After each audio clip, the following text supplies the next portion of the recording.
गणेशाय नमः। गणेश पुराण कथा तृतीय खंड नवम अध्याय। शिव द्वारा सूर्यदेव का वध। सूर्य द्वारा उक्त उपाख्यान सुनकर सौनक जी ने अत्यंत उत्साहपूर्वक शंका व्यक्त की कि हे मामुने, इस उपाख्यान में मुझे बड़ी शंका हो रही है, इसके निवारण की कृपा कीजिए। हे प्रभु सर्वशक्तिमान गोलोक निवासी, भगवान श्री कृष्ण के अंशभूत एवं सर्वभूत भावन भगवान शंकर द्वारा पार्वती जी के गर्भ से उत्पन्न शिशु को इस प्रकार से विघ्न की प्राप्ति क्यों हुई थी?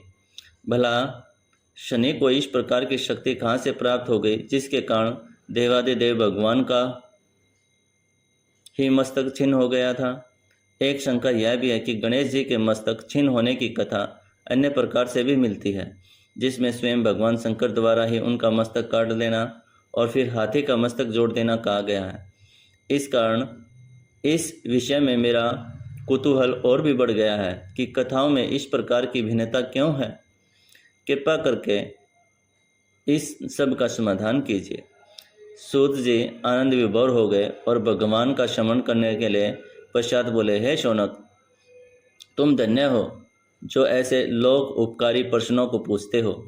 मैं भी अपने को धन्य ही मानता हूँ जो ऐसे हरिभक्त श्रोता की शंकाओं का समाधान करने का मुझे सुअवसर प्राप्त हुआ है। हे वत्स, तुमने जो प्रश्न किया है वैसा ही प्रश्न देवऋषि नारद ने श्री नारायण भगवान से भी किया था, और नारायण ने जो उत्तर दिया था वही तुम्हें बताऊंगा। देवऋषि नारद ने पूछा, हे नारायण, हे महाभाग, हे वेद वेदांगों के पारगामी प्रभु, हे ईश्वर, मुझे कुछ संदेह हुआ है, इसलिए आपसे पूछना चाहता हूँ। हे नाथ, भगवान शंकर तो महान हैं, उनके आत्मभूत पुत्र जो स्वयं भी सभी विघ्नों के विघ्न दूर करने में स्वयं सर्वथा समर्थ हैं, उन परमात्मा को विघ्न की प्राप्ति किस कारण से हुई थी? हे भगवान, गोलोकनाथ तो पर से भी परे परिपूर्ण परमात्मा हैं तथा पार्वती के ये पुत्र उन्हीं के अंशरूप हैं, तो कैसे आश्चर्य का विषय है कि उन परिपूर्ण परमेश्वर का मस्तक भी शनि की दृष्टि मात्र से छिन्न हो गया। कश्यप द्वारा शिवजी को श्राप देना। नारायण बोले, हे ब्राह्मण, तुमने बहुत सुंदर प्रश्न किया है। तुम सावधान होकर अपने प्रश्न का उत्तर सुनो। यह बहुत प्राचीन काल की बात है। एक बार भगवान शंकर ने सूर्यदेव को अपने त्रिशूल से मार गिराया। इस कारण समस्त संसार में अंधकार छा गया था।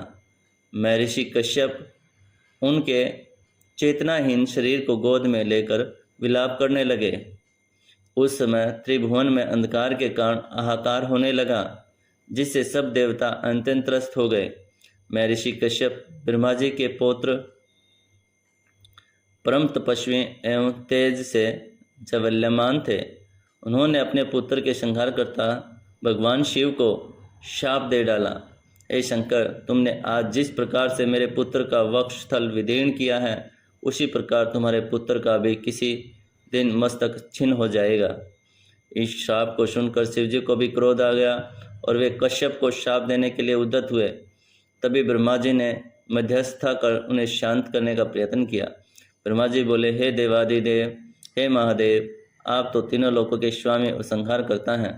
यह समस्त जीव आपकी ही और करुण दृष्टि से देख रहे हैं। अतः प्रभु, आप क्रोध को त्याग दीजिए और कश्यप से प्रतिशोध मत लीजिए। हे नाथ, आपके ऐसा करने से विवाद और बढ़ जाएगा। हे दयामय, अब शीघ्र ही प्रसन्न होकर अंधकार दूर कीजिए, जिससे कि समस्त प्राणी भयमुक्त हो सकें। शिवजी तो शीघ्र ही प्रसन्न होने में प्रसिद्ध हैं, भोलेनाथ हैं, सबकी प्रार्थना शीघ्र ही मान जाते हैं, इसलिए उन्हें आशुतोष कहते हैं, भोलेनाथ कहते हैं। अतः ब्रह्मा जी की स्तुति सुनकर तुरंत प्रसन्न होकर बोले, हे ब्राह्मण, मैं तुम्हारे सत्वन से प्रसन्न हूँ, जो चाहे वही वर मांग लो।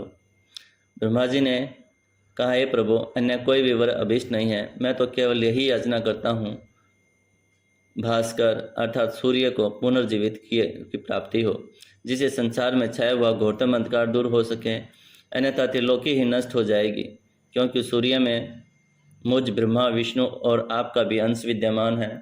इस प्रकार सूर्य त्रिगुणात्मक हैं और शिव भी त्रिगुणात्मक हैं। जब उन्हें गुणों की प्राप्ति नहीं होगी, तब उनके उनमें प्राण भी कहाँ रहेंगे।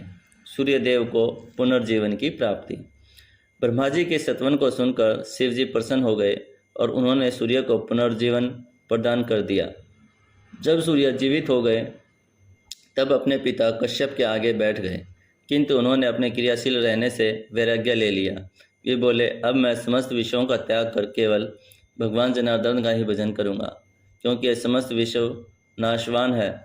इस तुच्छ, नश्वर और अकृतज्ञ संसार के हित में सतत गतिमान रहते हुए परिश्रम करना व्यर्थ है। जब अकारण ही मेरे साथ शत्रुवत व्यवहार किया गया, तब मैं समझता हूँ कि मैं ही क्यों इन देवताओं, ऋषि मुनियों, गंधर्वों, किन्नरों, यक्षों आदि की प्रसन्नता के लिए अहर्निश भागदौड़ करता रहूं।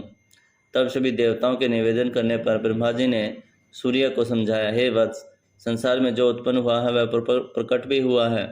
उसे अपने अपने कर्म को करना होता है। वस्तुतः संसार कर्म क्षेत्र है, यहाँ कर्म की ही महिमा है। जो प्राणी अपने कर्तव्य कर्म को त्याग देता है वह धर्म से वंचित हुआ अंतिम दुख भोगता है। अतः हे दिनकर, हे अंशुमालिन, तुम अपने कर्म में पूर्ववत लग जाओ, तुम्हारा इसी में कल्याण निहित है। सूर्य ने अपना हठ छोड़ दिया। वे लोकहित की दृष्टि से पुनः गतिमान होने को प्रस्तुत हुए। तभी ब्रह्मा जी ने कहा, हे वत्स, भगवान शंकर समस्त कारणों के कारण हैं, लोगों के स्वामी हैं तथा सर्गांत में प्रलय किया करते हैं। हे सर्वेश्वर, प्रभु की स्तुति और प्रणाम आदि से प्रसन्न करके ही अपने कर्तव्य कर्म में लगो। ब्रह्मा जी के वचन सुनकर सूर्यदेव ने भगवान शिव की स्तुति की। हे आशुतोष, हे शंकर, आप समस्त लोगों के नाथ को मैं प्रणाम करता हूँ। हे प्रभु, मुझसे जो कुछ भी अपराध हुआ हो उसे कृपा पूर्वक क्षमा कर दें। मैं आपका अनन्य सेवक और सदैव कृपा अभिलाषी हूँ। हे उमानाथ, मुझ पर कृपा कर प्रसन्न हो जाइए प्रभु। आशुतोष तो आशुतोष ही हैं, भोले बाबा हैं। जब कोई भक्त सच्चे हृदय से उनकी स्तुति करे तो उनके प्रसन्न होने में देर नहीं लगती। उन्होंने सूर्य को भक्तिपूर्वक स्तुति करते हुए देख तुरंत ही संतुष्ट हो गए। उन्होंने कहा, हे दिनकर, तुम्हारा कल्याण हो। अब कोई भय तुम्हारे नहीं आ सकता। जाओ, लोकहित के निमित्त अपने क्रम में पूर्ववत लग जाओ। शिव जी का आदेश मिलने पर सूर्य ने उन्हें साष्टांग प्रणाम किया और परिक्रमा करके अपने गतिशील रथ पर जा बैठे। उनके बैठते ही रथ चल पड़ा और विश्व का गहनतम अंधकार धीरे धीरे प्रकाश के रूप में बदलने लगा। शिशु के धड़ में गजमुख जोड़ने के प्रति संदेह। भागजान, बहुत लोगों को इस प्रश्न पर बहुत संदेह है, इस बात पर बहुत संदेह है, इन कथाओं पर संदेह है कि शिशु के धड़ में गजमुख जोड़ने के प्रति ये संदेह क्यों है। बहुत लोगों के मन में ये शंका होगी, तो उन शंकाओं का निवारण इस कथा में निहित है। सूत जी बोले, हे शौनक, तुमने जो पूछा है वह मैंने सुना दिया है। अब यदि कुछ पूछना हो तो पूछो, यदि जानता होगा तो अवश्य बताऊंगा। शौनक बोले, हे प्रभु, इस कथा के सुनने पर एक शंका उत्पन्न हो गई कि बालक के छिन्न मस्तक के स्थान पर हाथी का मुख ही क्यों लगाया गया। और भी तो अनेक सुंदर मुख के प्राणी संसार में देखे जाते हैं, और कुछ नहीं तो किसी देवता या मनुष्य का ही सिर उसके धड़ में जोड़ा जा सकता था। इसके अतिरिक्त यह शंका भी अभी रह गई कि शिव पुत्र के धड़ में गजमुख जोड़े जाने की घटना का विवरण विभिन्न ऋषियों द्वारा भिन्न भिन्न प्रकार से कहा जाता है। तब उनमें से सत्य विवरण कौन सा माना जाए। सूत जी हंसे। उन्होंने कहा, हे शौनक जी, मैं तो समझता था कि अपनी पूरी शंका का समाधान तो तुम स्वयं ही पा गए होगे, इसलिए नहीं कह सका, परंतु जब तुमने पूछते हो तब और भी स्पष्ट करके कहता हूँ। सुनो, एक ही चरित्र के भिन्न भिन्न प्रकार से पाए जाने में कोई विशेष रहस्य नहीं छिपा। वे सभी घटनाएं कल्प भेद से ज्यों ही त्यों घटित हुई हैं।